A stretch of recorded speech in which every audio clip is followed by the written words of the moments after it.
The Adventures of Jason and Marco. We're the off-brand Rick and Morty.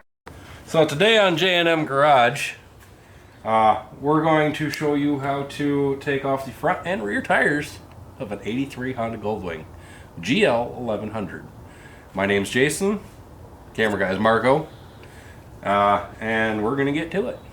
So the project at hand today is getting the front tire off from this 1983 Honda Goldwing. Really we only need 3 sockets for it, it looks like. We have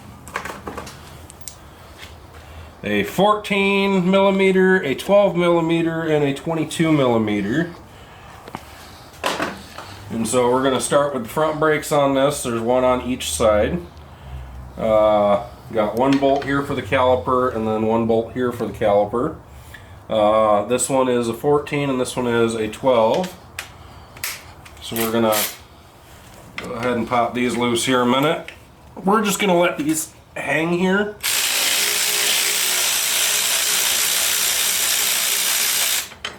Simply because we're just changing out the front tire, literally.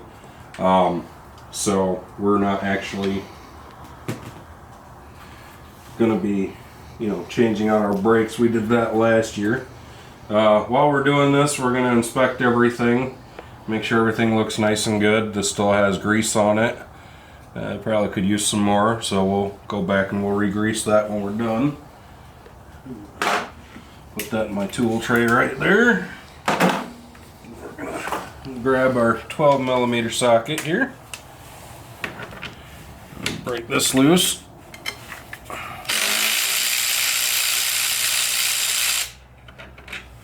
Look at our other slide pin here a minute. That looks good and in good shape. A little dirty, which is fine. And then from there,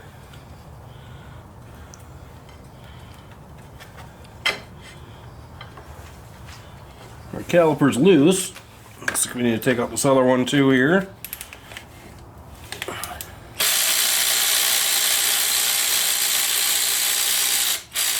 Which actually connects it to a bracket.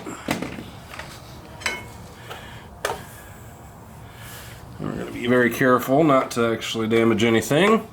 Move that back. And it looks like we'll probably have to remove that bracket as well. Which is also a 14 millimeter. I love when you don't need that many sockets for a funny project. Right? These things were manufactured with the thought of maintenance, which is like the most fantastic thing ever. Everything is so easy to get to for the most part. Don't get me wrong on that one. Some things are difficult to get to.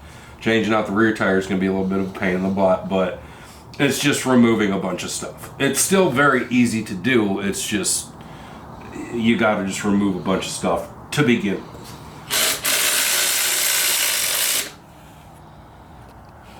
That one also looks really nice.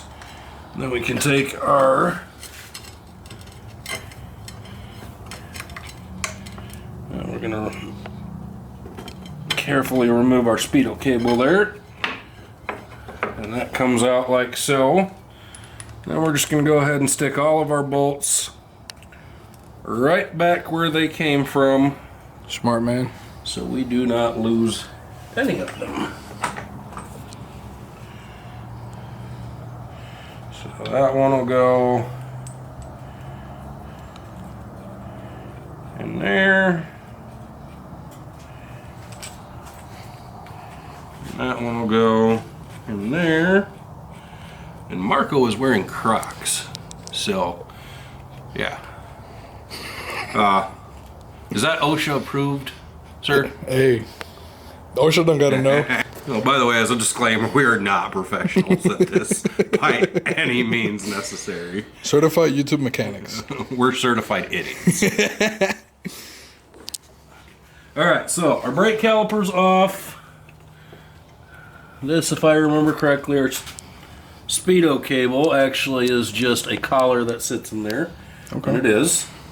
So that should actually come out when we get the tire done. We're gonna go ahead and just break this nut loose while we have the chance to. Maybe. Is that 100 foot-pound? It's something. It's called It Hasn't Been Off Since 1983. Oh yeah. Okay, so I'm gonna find me a bar a quick sec. Oh, that's been in there a while, hasn't it? Okay.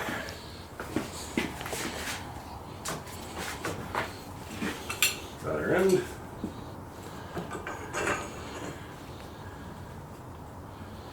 There we go. There you go. Easy.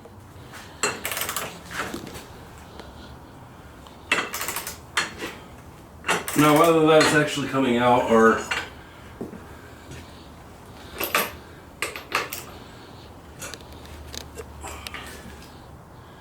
it's just spinning stuff, I don't know. Is that a good sign? Well, I mean, there's ways around it. So, we're going to take these loose here a quick sec.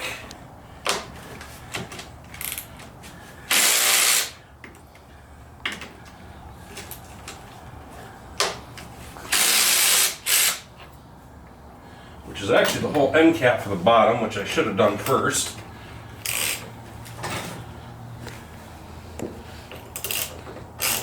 Yeah, it's loose. There you go. It is in fact loose. Okay. Actually moving the entire fork. So, this other side is literally just the exact same side, same as taking the bracket off of this side and the caliper off of this side. We're not going to bore you guys with that. We'll be right back as soon as that's done. So, okay, so we got the caliper off of this side and the caliper bracket here. If you'll notice on this one how these bolts are very corroded and don't have grease and do not look fantastic. I was having a slight issue with the front brakes on this of it squeaking a little bit here and there. And on a good note, these are not corroded to the point that they're not unsavable, but this right here needs to be cleaned and greased, and then these should actually be just fine afterwards. They are not supposed to look like this. If your caliper bolts, your slide bolts look like this, stay off the road. This is not good. You will kill people or yourself, and it is not good. So again, I'm not a motorcycle mechanic by any means, but whether it be cars or bikes, this is a major thing. This is something that needs to absolutely be addressed, and we will when we put this back together. Just not right now, because I don't need to do it right now. Okay, so same as the other side, we're gonna work brake line out of there and back. And now we need to take the front axle shaft here and we need to push it out after we get this nut off. So we'll figure out how to use magnets in a minute,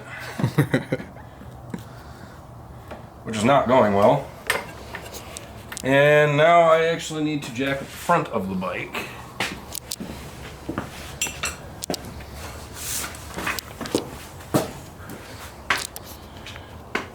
Let's get this back together in a minute.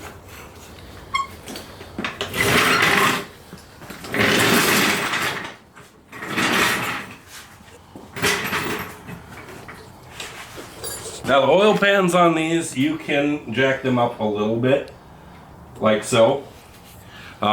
This is how you get the front tire off from these bikes. Whether it be a 4th gen bike or whether it be a 2nd gen, like this one. So we're gonna take this the rest of the way out. This is kind of like a bolt nut thing. I don't know exactly what you want to call it. That's the wrong socket. Literally, I'm still using 3 sockets. That's all I've used for this entire thing so far.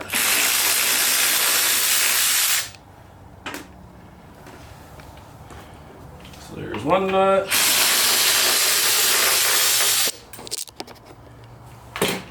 2 nuts. We're gonna leave them on that.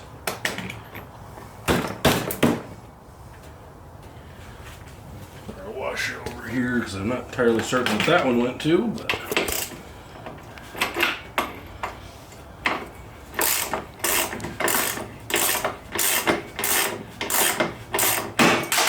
Damn. okay, well that's not exactly what you want to do.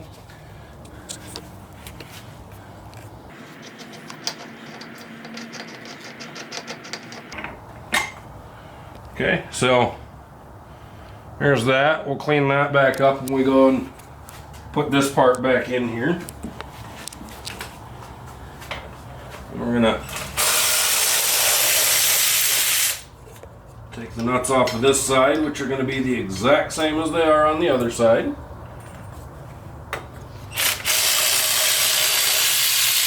And that's what you want to happen, is you want it to gracefully come and set on the ground so you can remove your cap. I'm gonna make sure that I keep those left and right. Okay. So now what we're gonna do is we're gonna jack that up. So the only thing on the 83s that you need to really remove from this assembly right here is your speedo cable. This is gonna sit inside here, and inside of it, inside of this, there's 2 little tabs.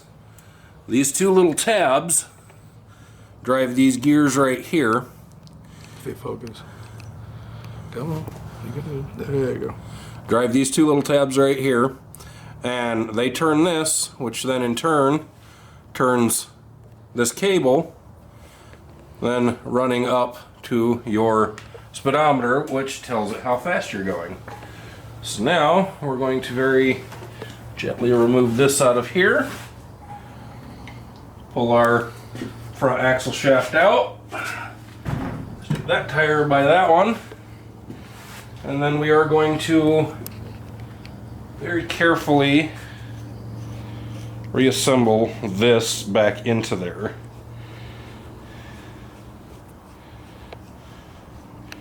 And that's about-ish kind of where it was sitting, which is fine. Stick this back in here. So this actually is a little too far.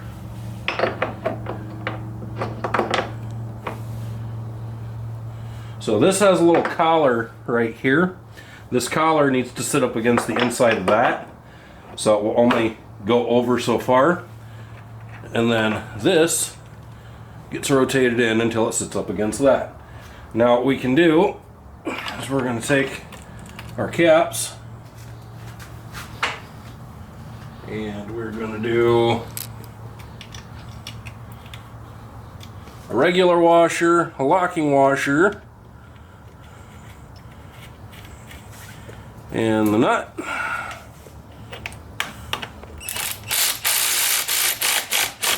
And just snug them back up on there. I'm going to do this with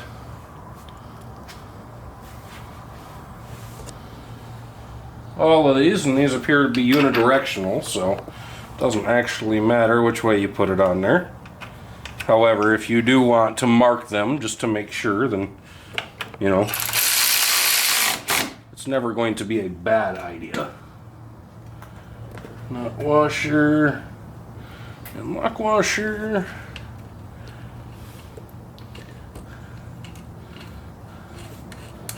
And there.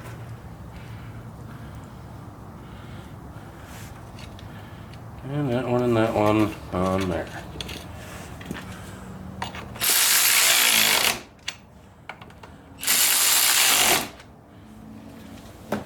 And that is how you remove the front tire off of one of these. Yeah, this is lower, so this should technically be better. Well, when I lower this down very slowly,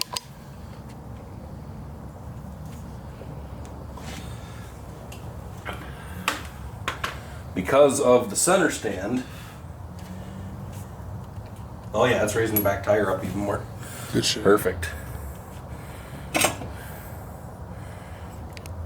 When you do this, you want to try and center it as good as possible. Which mine is not.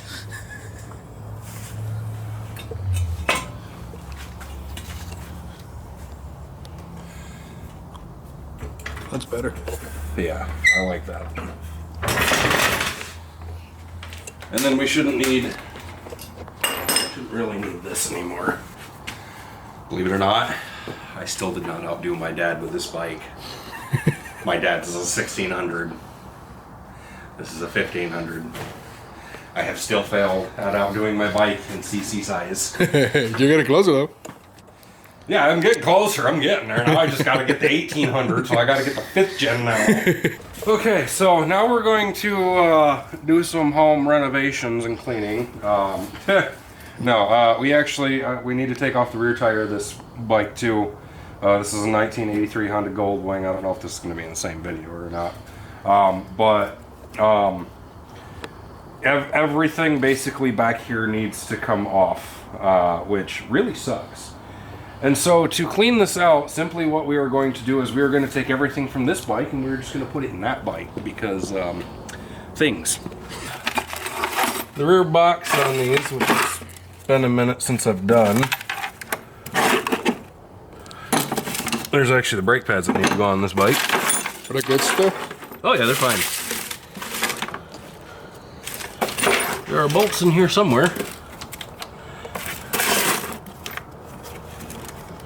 It appears as though it is these. That's tightening. I don't want that. That is not a 10. Those an 11? Probably. Let's try an 11.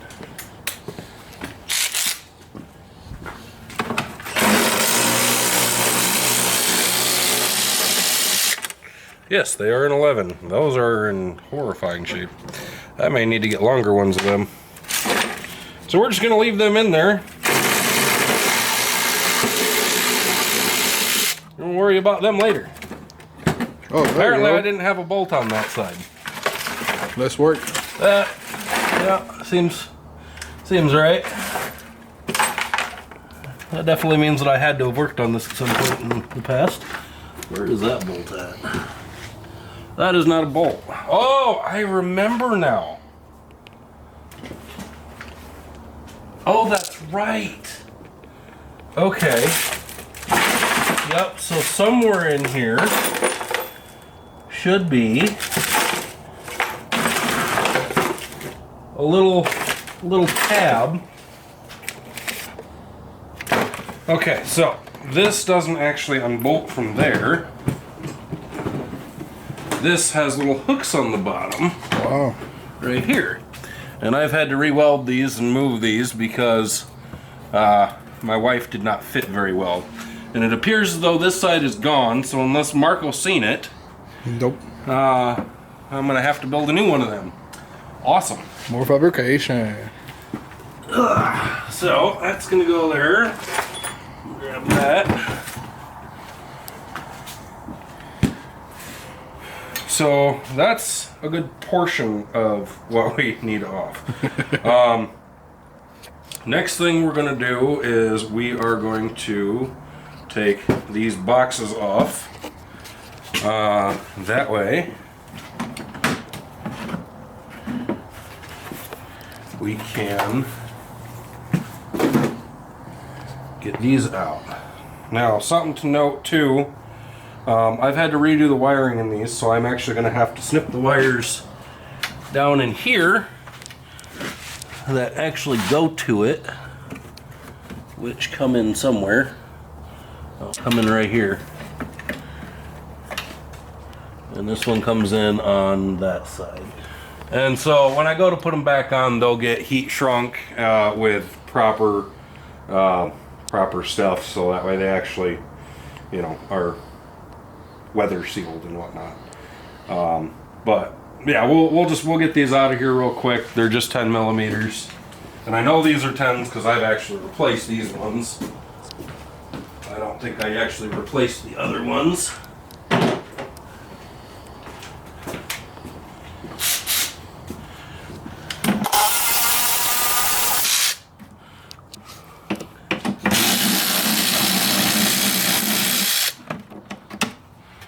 So there's 1, 2, and then there's actually going to be 2 in the bottom as well. So I'm going to move my cans of paint around here a minute.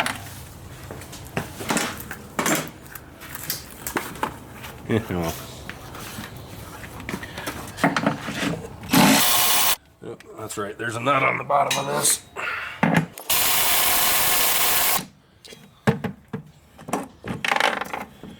Three, and I didn't stick one in that one. I don't know why, but my bike did actually get into an accident, so things didn't exactly line up 100% afterwards. The frame's not bent. I think just the cage for this is, although this cage is all brand new as well, this came off from a different bike than the bash bar, so I mean, hey, you can only do what you can do. So those wires will get snipped. That comes off of there. And there's one. Apparently I'm gonna have to do something with that. That's a little on the bent side. This is not the plate that goes to it, right? No, this is the plate that goes to this bike. Okay, we're gonna have to blur that out.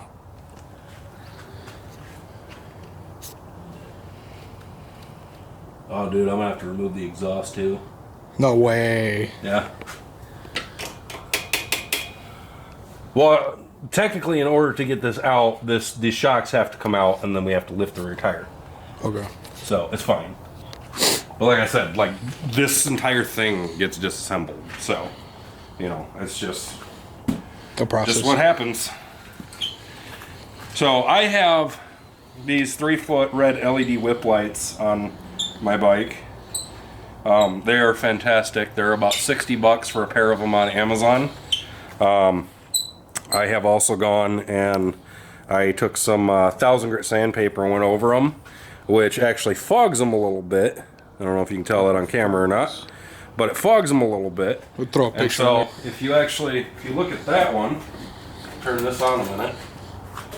So what that actually does is it actually makes the plastic glow and makes it a little bit more visible at night.